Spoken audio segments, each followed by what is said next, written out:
Grace and peace to you. I'm Reverend Allie Young.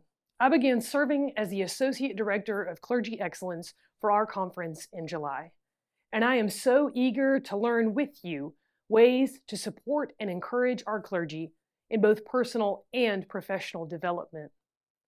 A few weeks ago, our office sent a survey to actively serving clergy in Louisiana, and over 130 of you responded.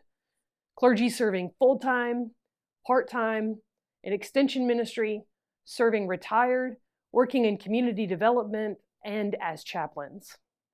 Thank you for taking the time to answer our questions.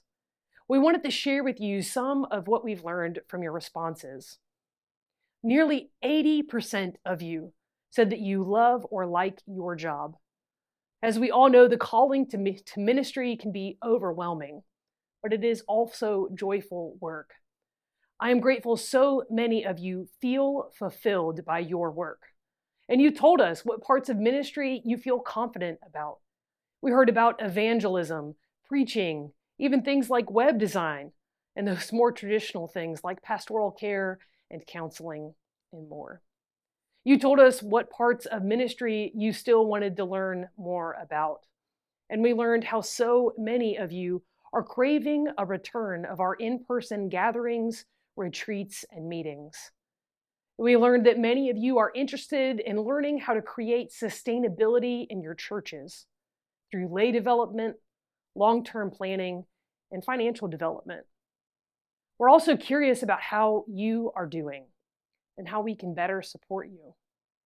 We asked about your physical and your mental health, and your answers, while not exactly surprising, were hard to hear. Over 20% of you said that you need a break but didn't feel like you could take one. 9% said that the biggest challenge to ministry is feeling burnt out or ineffective. And nearly 10% of you said that you need help with your mental health. We are grateful that nearly 18% of you are receiving mental health care through counseling and therapy. And we want the just over 10% of you who don't know about our confidential mental health grants to know that there is help available from the Board of Ordained Ministry. These mental health care grants are completely confidential and provide financial resources to clergy, their spouses, and their dependent children so that they can receive mental health counseling or therapy. For more information on how to receive these grants and to apply, visit our website. We share this information with you so that together we can check in on our colleagues and continue to create opportunities for mental health care. We hope that you will join us at our clergy retreat at the end of November. And if you can't make it to our fall retreat, don't worry. We will have another one in the spring. Our hope is to have continuing education opportunities this spring around the areas of ministry that you're interested in. We are continuing to work with the cabinet to create more opportunities in each district for our clergy to gather without an agenda, simply to spend time in fellowship and in reconnection. We're also working on creating better streams of communication from the conference and district levels all the way to the local level. We have several projects in the works to create opportunities for clergy to take breaks.